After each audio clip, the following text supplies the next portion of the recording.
Okay girls, अस्सलाम वालेकुम। I hope so कि आपने प्रोबेबिलिटी का जो पिछला चैप्टर मैंने अभी लास्ट लेक्चर आपको दिया है, आई होप सो कि आपने अच्छे तरीके से पढ़ा होगा।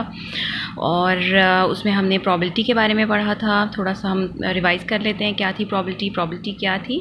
It's a measure of uncertainty. ठीक है, जब हम किसी अनसर्टेन, किसी गैर यकीनी सूरत हाल में पड़ जाते हैं तो उस सिचुएशन को मेजर करने के लिए हमें प्रोबेबिलिटी का सहारा लेना पड़ता है। ठीक है, अनसर्टेन सिचुएशंस में।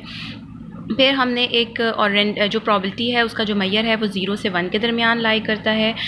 फॉर इम्पॉसिबल इवेंट जो प्रोबेबिलिटी होती है वो आपकी 0 होती है, and for the sure event जिनके बारे में कंफर्म होता है कि वो अकर हो जाएंगे उसकी प्रोबेबिलिटी जो है वो 1 होती है। ठीक है, फिर मैंने आपको बताया था कि रैंडम एक्सपेरिमेंट्स क्या है। रैंडम एक्सपेरिमेंट्स जो है वो प्रोसेस है विच जनरेट्स द रॉ डाटा, जो कि रॉ डाटा को जनरेट करता है, वो आपका रैंडम एक्सपेरिमेंट कहलाता है। और उसकी दो प्रॉपर्टीज़ होती हैं। एक प्रॉपर्टी ये कि उसके जितने भी पॉसिबल आउटकम्स हैं उनको हम एडवांस में स्पेसिफाई कर सकते हैं। हमें पता होता है कि पहले से ये पॉसिबल आउटकम्स हैं उसके, उस जिनको हम पहले से स्पेसिफाई कर लेते हैं। और दूसरी जो इसकी प्रॉपर्टी वो ये है कि although we know about all the possible outcomes, हमें पता है कि क्या हमारे पॉसिबल आउटकम है, लेकिन जब हम एक्सपेरिमेंट परफॉर्म करने जाते हैं तो जब हम परफॉर्म कर रहे होते हैं तो हमें नहीं पता होता कि जब अब हम परफॉर्म करेंगे तो इसका आउटकम क्या निकलेगा, कौन सा पॉसिबल आउटकम आएगा। ठीक है, जब we know the all possible outcomes, लेकिन जब हम परफॉर्म करेंगे तो अब कौन सा आउटकम आएगा। अगर मैं डाई को थ्रो करूंगी 1 आएगा, 2 आएगा, 3 आएगा, 4 5 6, they are all the possibilities we know. लेकिन अब जब मैं थ्रो करूंगी डाई को तो इसमें से कौन सा नंबर आएगा उसके बारे में हम श्योर नहीं होते। ठीक है, फिर मैंने आपको सैम्पल स्पेस के बारे में बताया था। सैम्पल स्पेस क्या है? इट्स अ सेट ऑफ और collection of all possible outcome. जितने भी एक्सपेरिमेंट के पॉसिबल आउटकम्स हैं उनको जब हम एक सेट की शक्ल में लिख देते हैं और उनको हम सेपरेट कर देते हैं कॉमास के साथ और उसको ब्रेसेस के अंदर बंद कर देते हैं तो वो सैम्पल स्पेस बन जाती है आपकी।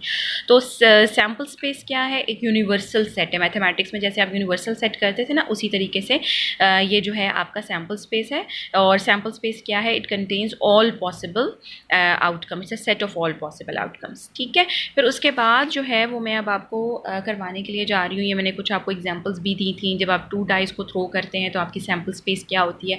तो हमेशा याद रखें कि जब भी आप किसी भी क्वेश्चन को करें तो सबसे पहले देखा करें कि आपका एक्सपेरिमेंट क्या है, उसे और उस एक्सपेरिमेंट को कंसिडर करते हुए आप देखा करें कि आपकी सैम्पल स्पेस क्या बनेगी। ठीक है, जैसे अगर मैं कहूँ कि मेरी एक्सपेरिमेंट 2 पॉइंट्स की टॉसिंग है तो आपके जहन में सबसे पहले आपकी सैम्पल स्पेस आनी चाहिए कि अच्छा 2 पॉइंट्स की टॉसिंग है तो मेरी पॉसिबल आउटकम्स क्या क्या हो सकते हैं, मेरी सैम्पल स्पेस में क्या क्या पॉसिबल आउटकम्स आएंगे। और वो टोटल जो है मैंने आपको बताया था कि आप फंडामेंटल प्रिंसिपल ऑफ काउंटिंग से कर सकते हैं। जैसे फर्स्ट ऑपरेशन को परफॉर्म करने के 2 वेज, दूसरे ऑपरेशन को परफॉर्म करने के 2 वेज, तो दोनों ऑपरेशन आपस में क्या हो गए, multiply and it comes out to be 4। तो आपकी सैम्पल स्पेस में 4 सैम्पल पॉइंट्स हैं। इसी तरीके से जब आप 2 डाइसेस को थ्रो करते हैं कि अगर आपका एक्सपेरिमेंट किसी क्वेश्चन में आ जाए कि थ्रो 2 डाइसेस, तो एक्सपेरिमेंट क्या है आपका 2 डाइसेस की थ्रो है, तो आपके जहन में फ़ौरन आना चाहिए कि अच्छा मेरी सैम्पल स्पेस में 36 सैम्पल पॉइंट्स हैं। वो 36 सैम्पल पॉइंट्स कौन से हैं? ये हैं आपके पास 36 सैम्पल पॉइंट्स। ठीक है, अब हम आ जाते हैं हमारी इवेंट्स की तरफ। तो इवेंट्स क्या होता है?